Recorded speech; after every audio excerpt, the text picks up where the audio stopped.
Yeah, y'all, welcome to another week in space. I'm your host with the most, Joan Emerson Bell. I'm a astrologer, tarot reader, think a lot. I do a lot of things. I also do a astrology themed radio show, uh, sometimes weekly. Great place to get your astro weather with more rock, less talk. Anyway, I do that too. Yeah, and I like to come here every Monday at 11-ish in the tubes of the internet to tell you what's going on in space. And yeah, we've got a pretty full week ahead. What's up, Jeff? Nice to see you, my friend. We got a pretty full week ahead. A lot of action happening in the Cancer Capricorn axis, which deals with emotional security, Cancer, and physical security, Capricorn. Happy New Year, Jeff. Happy New Year's, everybody. Happy New Year. Yeah, this is the first week of January, first full week of January, the year of our Lord 2026. So we'll be talking about this week in space from January the 5th, it's today, up through January the 11th. I just want to start off talking about the US's invasion of Venezuela over the weekend for a moment. And there's a lot that could be said about this. I'm not totally informed enough about the geopolitics of Venezuela and the Maduro regime to speak at length about it right now. However, there's a interesting astrological signature that I want to point out. Uh, Way back when, you millennials and Gen Xers will probably remember this. The U.S. invaded Panama under Bush 1 in 1989. And this was a regime change in Central America based on the premise that Manuel Noriega was trafficking drugs into the U.S. And Operation Just Cause, as it was called, began on December the 20th of 1989, which is about a month after the Saturn-Neptune conjunction in Capricorn, which occurred on November 18th of 1989. Good morning, Gina Maria. Good to see you. So, we will be experiencing a Saturn Neptune conjunction in Aries on February 20th of this year. So I find it kind of interesting that the theme of the US invading a foreign country to apprehend their leader under the guise of trying to prevent drug trafficking is making a comeback 36 years later under the same astrological signature of a Saturn Neptune conjunction. And I think this Saturn, Neptune, the archetypes there, Saturn being structure, Neptune being dissolving, has a lot to do with political instability, things like regime change, leaders falling away, power vacuums, stuff like that.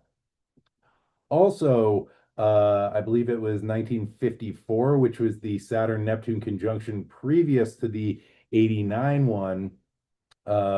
The US went into Iran and deposed or staged a coup to get rid of the democratically elected leader in Iran and installed the Shah there, which in the 70s gave rise to the Iranian Revolution and the Ayatollah coming to power, which created a lot of the conflict that we are now dealing with in the Middle East. And so there is definitely a theme of the US meddling in foreign countries, getting rid of their leaders, especially for oil under the Saturn Neptune conjunction. And it doesn't really end well, I don't think. Or it doesn't really end, it just keeps unfolding and unraveling. Anyway, like I said, I'm not informed enough on the history and politics of Venezuela to really speak on what's happening there with the arrest of Maduro over the weekend. However, I can say that US backed regime change in South and Central America and basically anywhere around the world is really sus. And there is a long history of US intervention in South and Central America, and it usually has pretty terrible outcomes. Also, I work in drug treatment, and I can say for a fact that the war on drugs has not worked to reduce the amount of people who are using substances. All it has done is fill prisons with typically marginalized people. And incarcerating or killing narco traffickers does nothing to reduce the demand for drugs. And one thing about capitalism that I have learned is that where there is a demand, some industrious go-getter will find a way to supply that demand.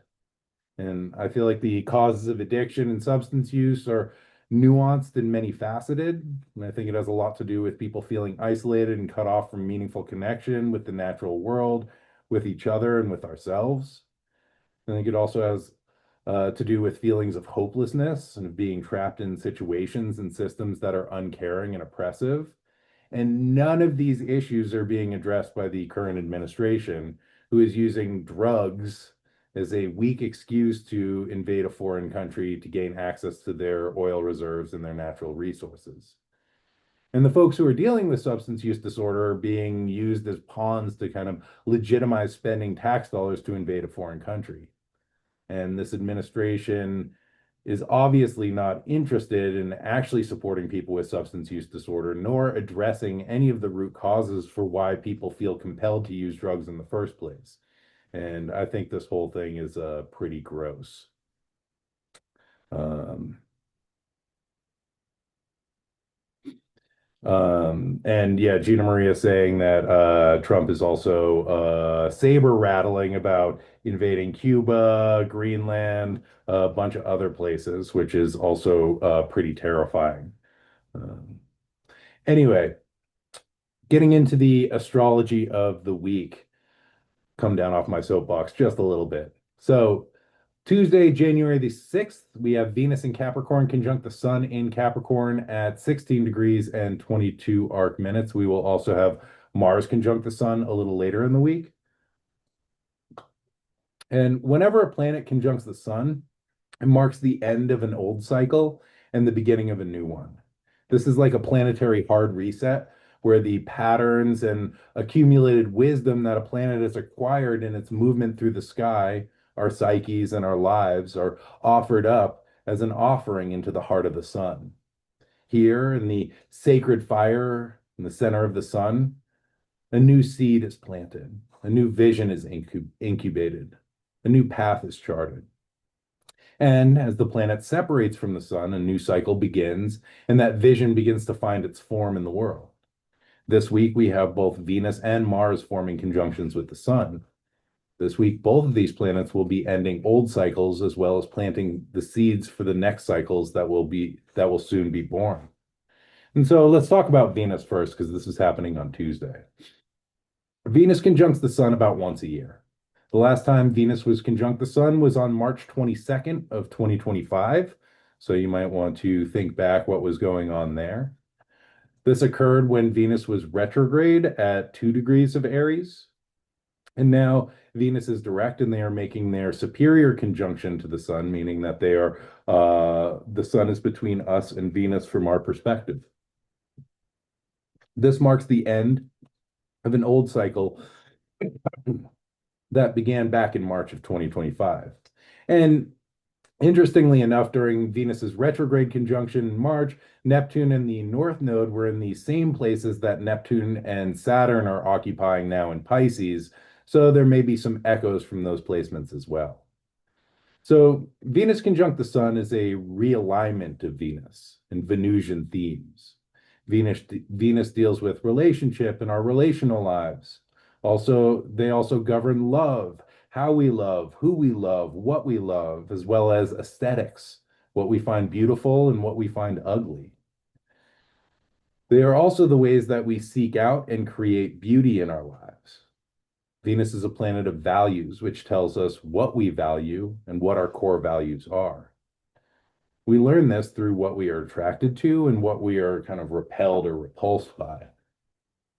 So Venus evokes desire, creates attraction, and invokes pleasure. And so we can consider the ways in which our culture has shamed, twisted, commodified these aspects of the goddess, and how external societal and cultural conditionings around sex, beauty, and pleasure may have become internalized and may be influencing our own relationship to this archetype. As Venus conjuncts the sun, we have the opportunity to kind of reconnect with our values and reorganize our beliefs around the Venusian concepts of beauty, pleasure, and relatedness. We can consider, what do I value and what do I love? What do I find beautiful and what draws me in or attracts me? How do I notice and cultivate this force of attraction in myself? And I'm not talking about sexual attraction, but the attractive principle of the universe that holds the planets in their orbits, our bodies to the earth, and that draws us into connection with all of life. We can consider, what do I find beautiful? And how can I be in better relationship with the beauty I find in my life and what I truly value? So, one of the main issues that I see folks struggling with is feelings of isolation and a sense of separateness. One of the ways that Venus has been done dirty in the modern world is that we have been separated from the erotic experience of life and our sensual connection with the world. Venus has been cordoned off into the bedroom or leaks out through thirst traps, porn, and advertising that channels our desires into the marketplace. However, according to Audre Lorde in their essay, The Erotic as Powerful, or The Erotic as Power, excuse me. Another important way in which the erotic connection functions is the open and fearless underlying my capacity for joy. In the way my body stretches to music and opens into response, hearkening to its deepest rhythms, so every level upon which I sense also opens to the erotically satisfying experience, whether it is dancing, building a bookcase, writing a poem, or examining an idea. And we'll talk more about the erotic and Eros a little later in the show, but one of the things that this quote brings up is our ability to access the erotic, including joy and pleasure, not just through relationship with other human beings, but through our relationship with life. We can find it through the work and activities that bring us pleasure and ignites our soul, as well as our ability to connect and to come into relationship with the living universe in all of its forms. We tend to live in an illusion that the only meaningful connections that we have are human to human. And then those relationships are broken down into hierarchies of sexual partner, then family, then friends, then acquaintances, etc. However, we get to be in relationship and to develop deep intimacy with the plant world, the animal world, the cosmos, and all of life. Returning again to Francis Weller, in his book, The Absence of the Ordinary, which I absolutely love, and I just finished it, so maybe I'll stop quoting it every episode, maybe. Anyway, Francis Weller quotes the poet Wendell Berry, who said, "It all turns on affection." And Francis Weller writes, "By saying it all turns on affection, I'm saying that affection, love, a tender and fierce intimacy with the living world, and our own mysterious depths are the most essential elements for us to cultivate in these tenuous times." Love that. He goes on to say, "Can we imagine that allowing our love to fall outward into the waiting arms of the world is what we have been preparing for? What if our love was meant to bless and nourish not only our intimate kin, but also the wider expanse of otherness, the hills and creeks, prairie dogs and sparrows? Loving the world is no small thing." And so, just some thoughts to sit with as we go through this Venusian reset to kick off the first week of January of 2026, and maybe a increasing our capacity to love the living world is the cure for male loneliness. Just maybe. So, oh, happy to see you, Snake Channeler. And welcome everybody. Thanks for being here. So moving along to Wednesday, January the 7th, after Venus makes their conjunction to the sun, Venus in Capricorn will conjunct Mars in Capricorn at 18 degrees and 9 arc minutes. And if you're curious about learning more about either of these transits through musical form, you can check out my radio show, The Melee Report, which is available on SoundCloud under my brand Camp Wizard Camp. And there is some great music for both of these transits. Anywho, getting back to the moment at hand. So Venus and Mars come together every 2 years or so. The last time these two planets met was on February the 22nd of 2024 at 6 degrees of Aquarius. So we are completing a synodic cycle of Venus and Mars today on Wednesday. The synodic cycle is two planets in relationship to each other. And so also, as they come together and complete this cycle, they are planting the seeds of a new cycle, which begins here and now. The relationship of Venus and Mars is an interesting one. In Greek mythology, they had a long and torrid love affair. However, Venus, or Aphrodite, was in an arranged marriage with Hephaestus, who is the god of blacksmithing and fine craft. This god was also disfigured due to some bad parenting by his mother Hera, and he held a lot of shame about being disfigured. Anyway, Venus loved Mars and Mars loved Venus, and they got together whenever they could, but they always had to do it in secret.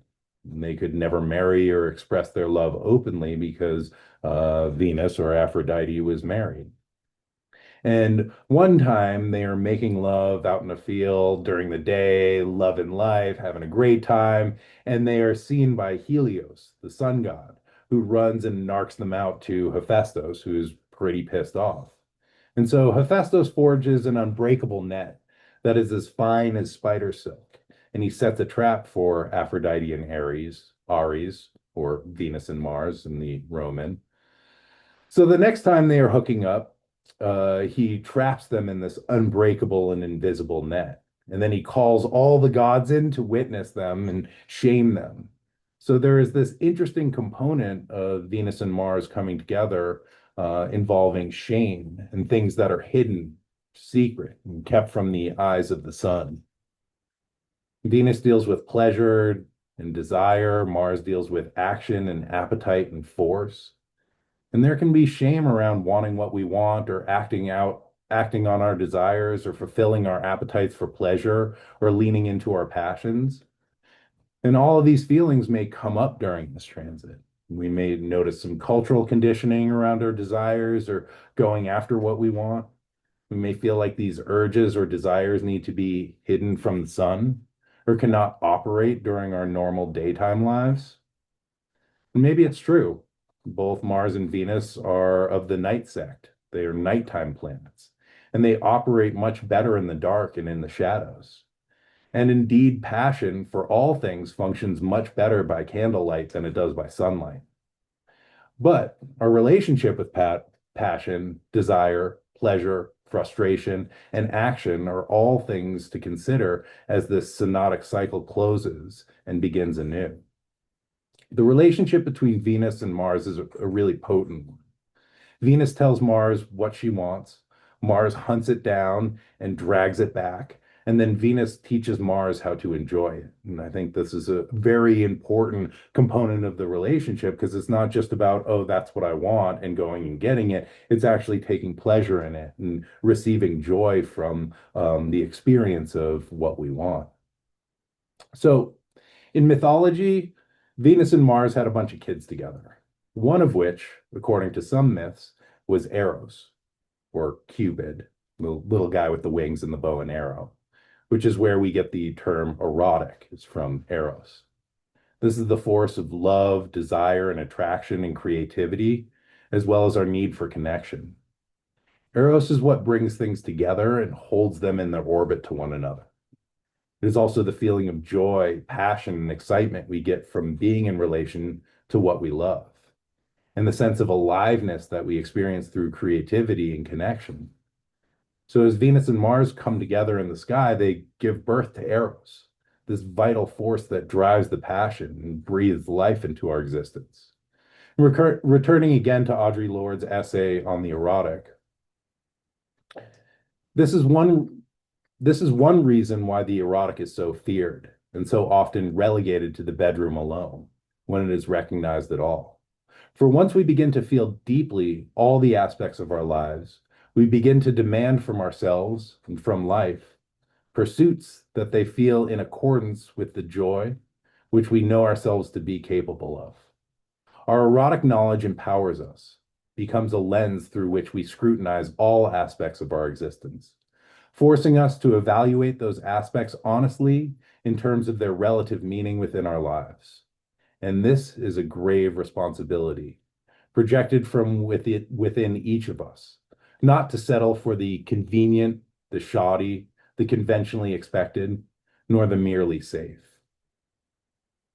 One of the things that Audre Lorde speaks about is the need for courage in order to not settle for the convenient or the shoddy.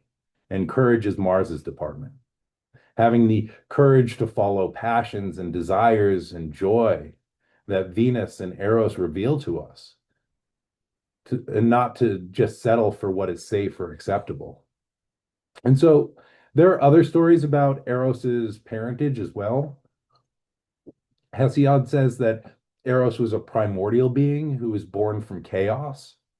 Other myths have Eros being birthed from a cosmic egg laid by the goddess of night, Nyx. And in other tales, Eros gives birth to Nyx at the very beginning of the universe. In all of these myths, Eros is the creative force of the universe that generates new life and forms through its powers. In these tellings, Eros is a primordial power that creates all life through its creative impulses. It is also the principle of attraction, which is one of the factors that creates the ordered cosmos out of the principle of chaos. It is the ability to both create and hold things together in the midst of utter chaos. And being a child of chaos, Eros also has the potential to create chaos, as we see in mythology when Cupid's arrow strikes people who fall madly in love and lose all of their common sense. And maybe you've experienced these effects of chaos in your own life. However, it is also the creative life force that drives us to make art, to write poetry, to dance, to make love, and to bring beauty into the world. So, in Plato's Symposium, there is another myth given as to Eros's origins. This is told by Diotomia, who schools Socrates and his nerdy students on the concept of love and beauty. Here, Eros was said to be the child of the god Poros, which means plenty, and a mortal woman named Penia, which means poverty or lack. And in this version, Eros holds the tension between enoughness and lacking.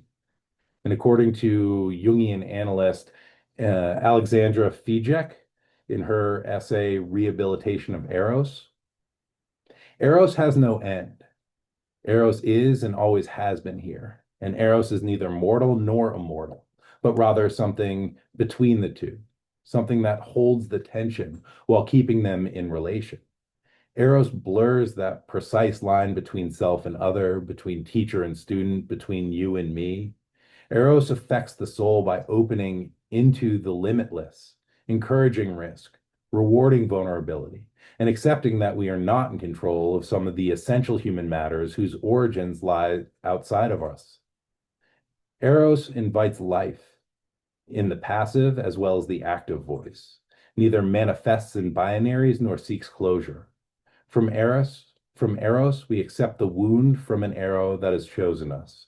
Should we be deemed worthy of it? And, this idea of Eros as holding this tension and attracting things, even as they are seeking to move apart into chaos, and occupying this liminal space of the in-between between me and you, between mortal and immortal.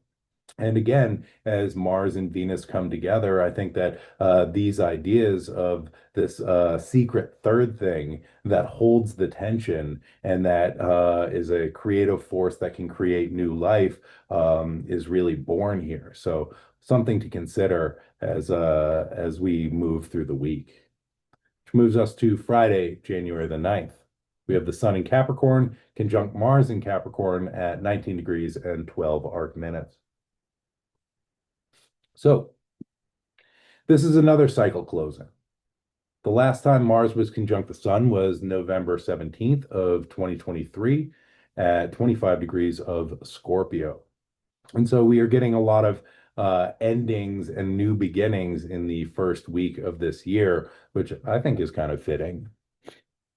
So Mars deals with conflict, courage, anger, action, and drive.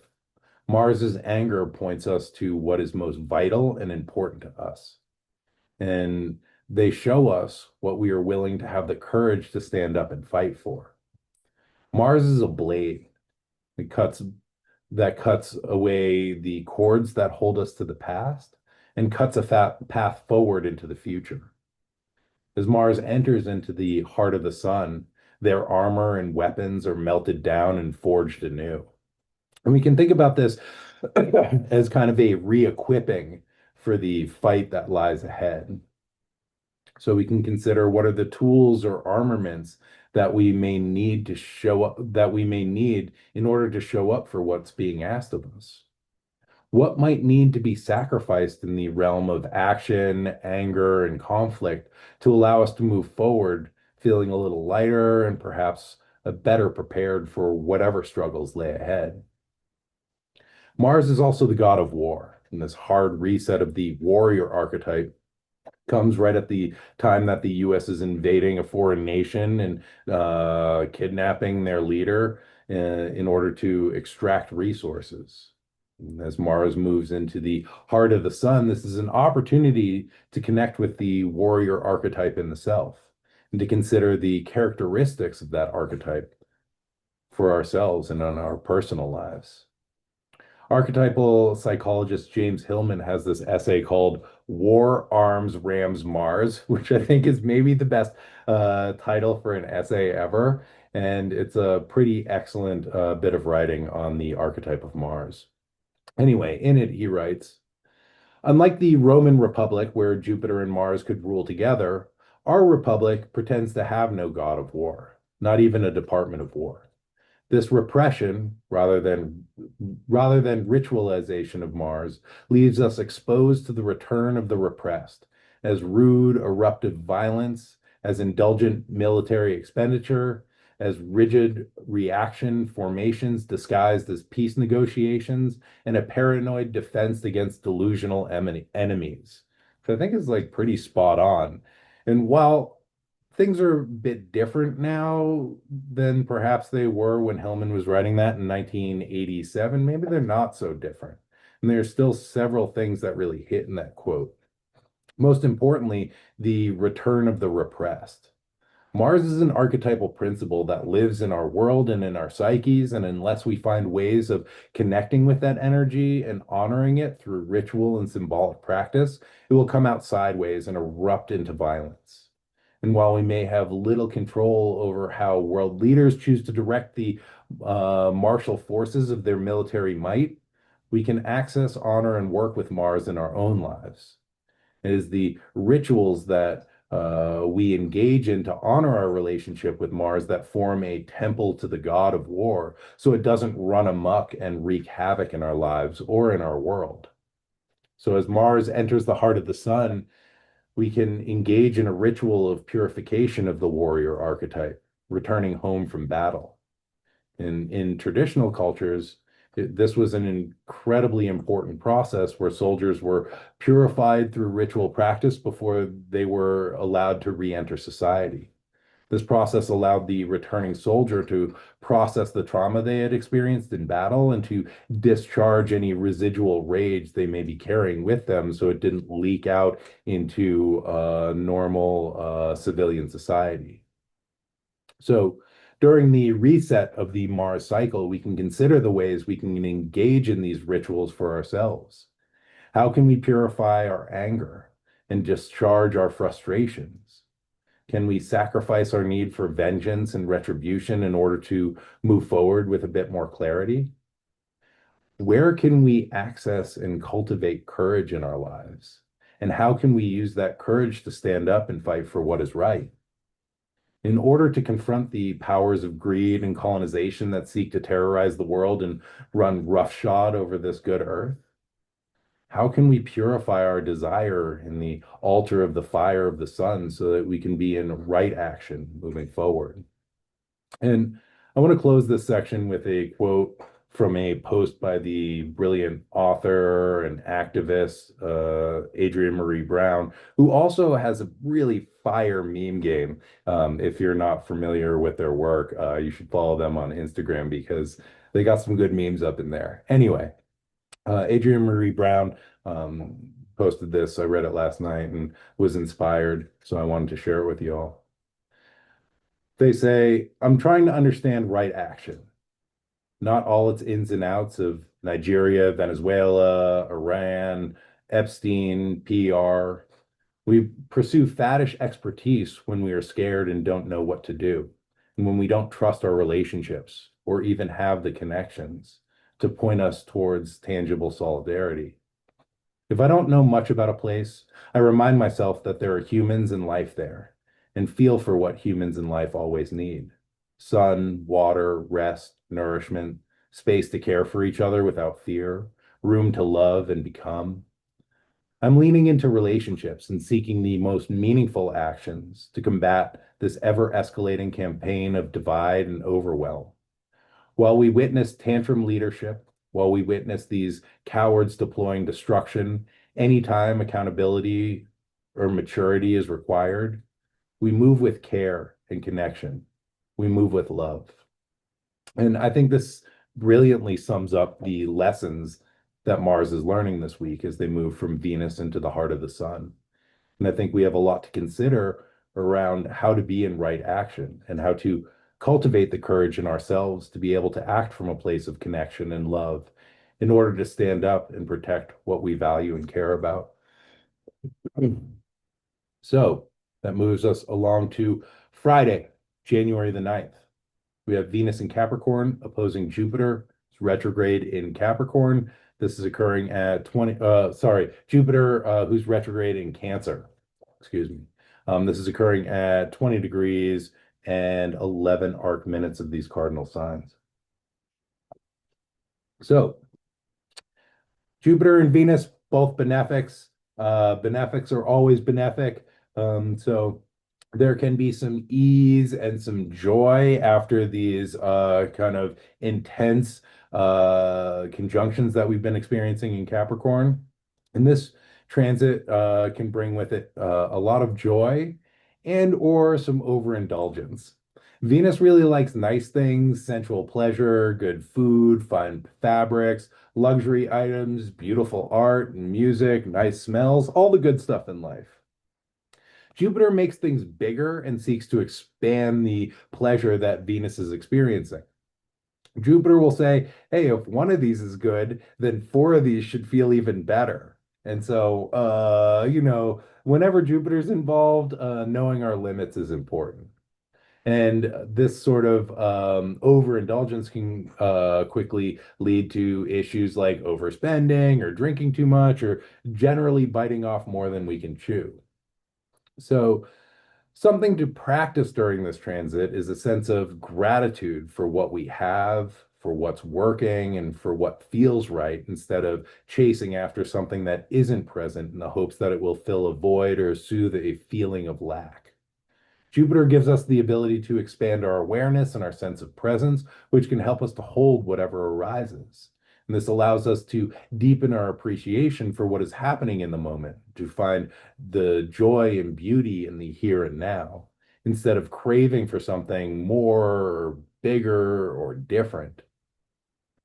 Venus Jupiter transits are not the most industrious. When these two planets come in contact, they tend to want to chill and really enjoy life. So, this may be a time to rest and just enjoy or to socialize. There can be a desire to spend money and forget about our limits. So, just be aware of that. Maybe not the best day to go shopping. And Jupiter and Venus both love to party and to enjoy rich and fatty foods. So, also something to consider. And this transit is going to go real hard on the New Year's resolutions of dieting, going to the gym, or cutting out booze and drugs. Venus and Jupiter are like, fuck it, life is short. I just want to chill and enjoy myself. Get rid of that resolution. Give me another piece of cake and some more cocaine. So, a way of mitigating this, if one so chooses, is to make offerings of alcohol and or cakes to the gods so you don't have to indulge in them yourself if you are trying to honor your New Year's resolution and abstain from any of these things. On a mythological level, both Venus, Aphrodite, and Jupiter, Zeus, are gods who fornicated with mortals the most out of the Olympian pantheon. And this is interesting to consider because it speaks to both of these deities' connection with humanity. The archetypes of love, beauty, creativity, and wisdom and spirituality were constantly entangling themselves in relationship with the mortals and inspiring humans with their gifts of knowledge, wisdom, creativity. During this opposition, there's perhaps an ease in our connection with love and wisdom, especially if we tap into the love of wisdom and spirituality and cultivate a sense of gratitude for the beauty that we participate in on a daily basis. As benefic planets, both Jupiter and Venus promote life. And I've heard it said that gratitude is the fertile soil in which the seeds of our aspirations and intentions take root and begin to sprout. And again, back to my friend Francis Weller, who writes, gratitude furthers the soul and calls it forth into the world. It calls it forth into the world in an act of intimacy. He goes on to say, gratitude is an act of faith, of trust in the ways of life. It is a confirmation that we are inextricably bound to each other, to each other thing in the cosmos. In this sense, it is a reflection of belonging. And Jupiter is a planet of faith. And so if we, rest in gratitude, we are practicing faith and honoring Jupiter in that way.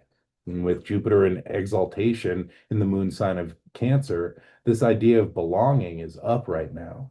With this opposition to Venus, we can consider what we find beautiful and what we love as places that we belong to and belong with. Instead of perceiving these as external factors that we are separated from or things that we lack in our life or that we must achieve, we can consider the places where we can access our connection to beauty and love, and we can rest in these spaces and relax into our place in the interconnected web of life. Which brings us on to Saturday, January the 10th. We have the Sun in Capricorn oppose Jupiter in Cancer at 20 degrees and 6 arc minutes. So the Sun falling right behind Venus, and this occurs at 12:42 a.m. Pacific time, making that 3:42 a.m. Eastern time. This transit can bring with it a sense of optimism. There can be a feeling of expansiveness and spaciousness. Jupiter deals with wisdom, so this opposition may be good for learning or expanding one's knowledge. The Sun has a lot to do with our sense of self and our ego identity. So this transit can be really good for expanding one's knowledge of oneself and good for developing self-confidence. As with any hard aspect to Jupiter, there can be a danger of going overboard or overindulging. With Jupiter in hard aspect, knowing our limits and knowing when to say when is important. For example, the Sun is a star. And if a star expands too fast and too far, the core starts to collapse and the outer layer cools and eventually dissipates. And this is how a star dies. Or the cooling of the star, star can cause it to implode and create a supernova, which is a huge explosion. And so if we think about our authentic sense of self as the core of our personal sun, excessive outward expansion can threaten that core stability and the functioning of the entire system. And not to say that this transit is going to cause anyone to implode or become unstable. Jupiter is benefic after all. However, we may have a lot of expansive energy today, and we might want to be considerate about how we direct it and what we choose to say yes to. Because the things that we say yes to today we will have to show up for tomorrow. And Jupiter's expansive nature can easily cause us to bite off more than we can comfortably chew. So the Sun represents our inner wisdom and what we aspire towards. Jupiter is a teacher and deals with matters of spirituality. This is a good time to expand our inner wisdom and self-knowledge. And as with Venus's opposition to Jupiter earlier in the week, this is a good time to practice gratitude. While we may feel optimistic towards what we aspire to do and create under this transit, it's also a good practice to pay attention to what we already have and what's working. Jupiter tells the big picture narrative arc of our lives. The sun is the archetypal hero of the story. It's maybe a good time to sit and review how far we have come and what we have achieved over the past year. This can help us to gain perspective on our personal narrative arc and also perhaps provide some satisfaction in the things that we have achieved and accomplished and the obstacles we have overcome. This information can inform the road ahead as well as remind us of the successes we have achieved, and what have the things that we have done to get us to where we are today. And I think that internal review can be incredibly helpful as we are kind of gathering strength to move forward and starting off the new year on the good foot. So, also Saturday, January the 10th, we have Mars in Capricorn opposing Jupiter in Cancer at 20 degrees and 4 arc minutes. And so this occurs like 6 hours after the Sun Jupiter conjunction, Sun Jupiter opposition. This is occurring at 6:25 a.m. Pacific time and 9:25 a.m. Eastern time. And so Jupiter is an archetype of societal structures. It is legal systems, spiritual and educational institutions. It is the organizing of society through knowledge for mutual benefit. Jupiter is the god of the polis or the city, and it upholds the functioning of the city through the social contract and the institutions that maintain the healthy functioning of a society. Mars is the warrior returning from his 2-year campaign. Mars is purified during the conjunction with the sun and now comes into relationship with Jupiterian society.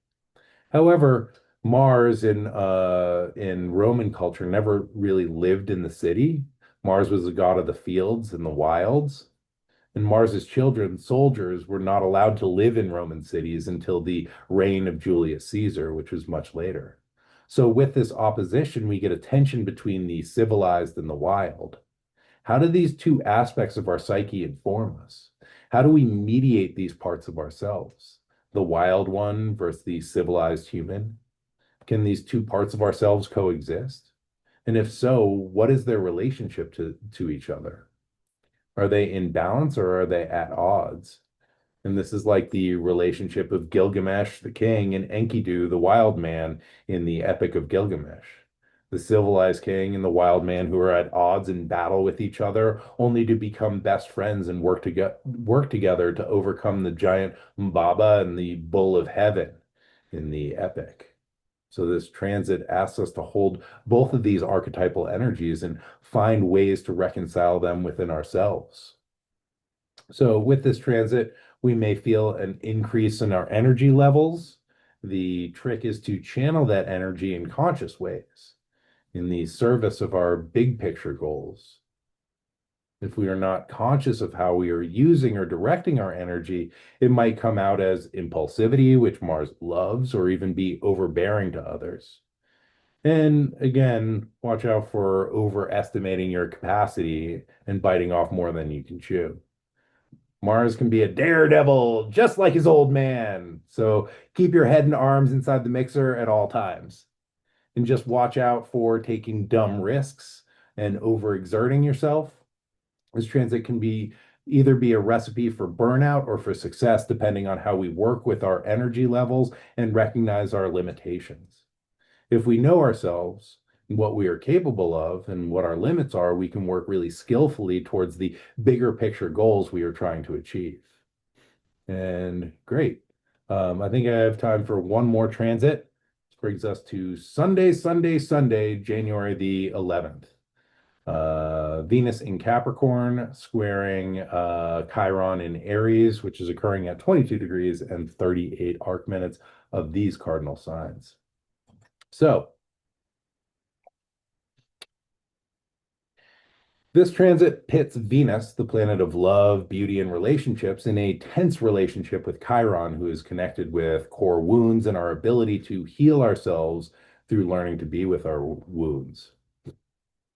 This hard aspect can bring up core wounds related to love, as well as beauty and aesthetics. This aspect may bring up old stories that we are not enough, or that we are unlovable, or not beautiful enough, or that we are undeserving of love. And all these stories feel pretty sad. None of them feel particularly good.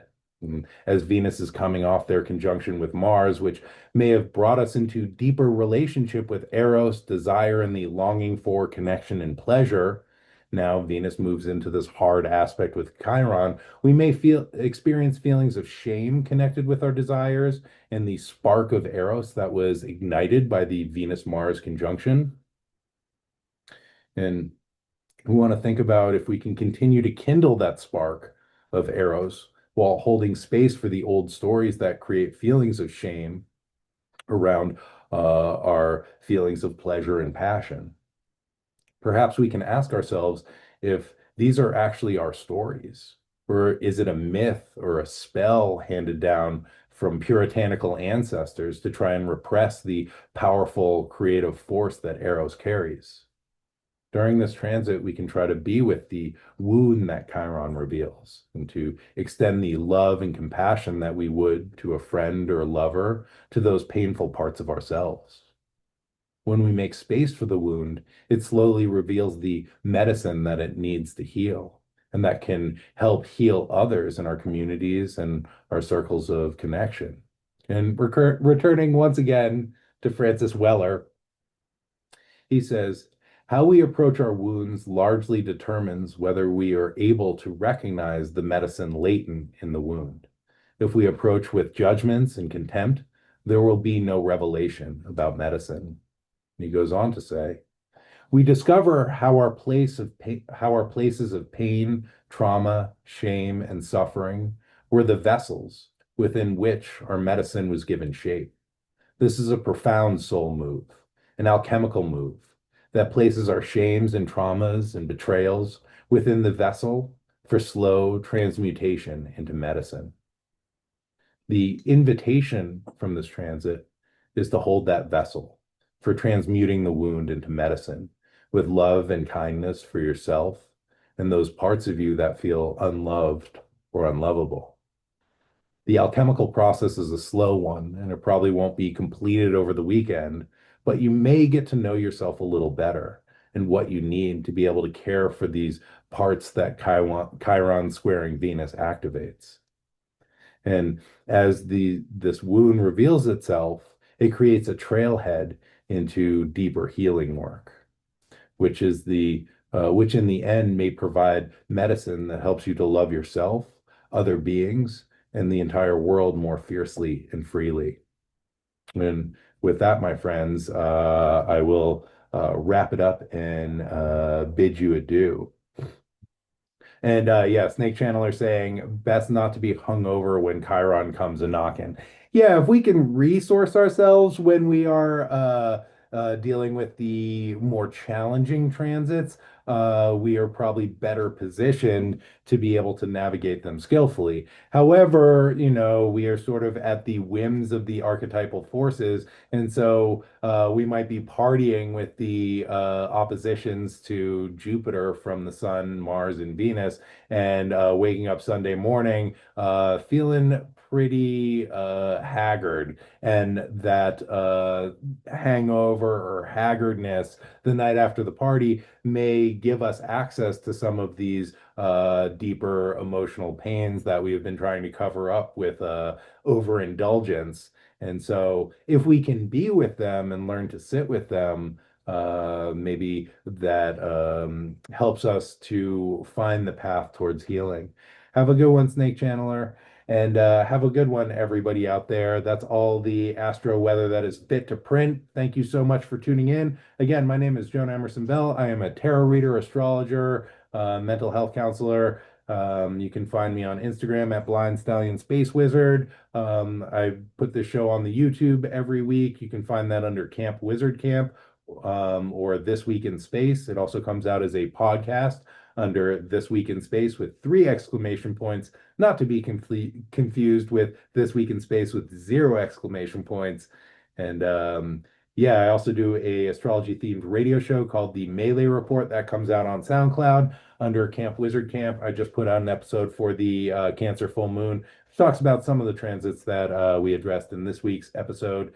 And last and certainly not least, if you are looking for some guidance, a little support to help you through these trying and turbulent times, hit me up. I am a consulting astrologer and tarot reader, not just a person who says words into the internet. So yeah, if you feel it's time for you to get a reading, let me know. You can find me on my website, campwizardcamp.com, or DM me on Instagram at Blind Stallion Space Wizard. And yeah, that, my friends, is all the astro weather that is fit to print. Thank you so much for your attention, because your attention is precious and it is powerful, and I appreciate it. And I appreciate all y'all out there in the tubes of the internet. And yeah, until next time, be good to yourselves, be good to each other, and as always, may the force be with you. Bye now.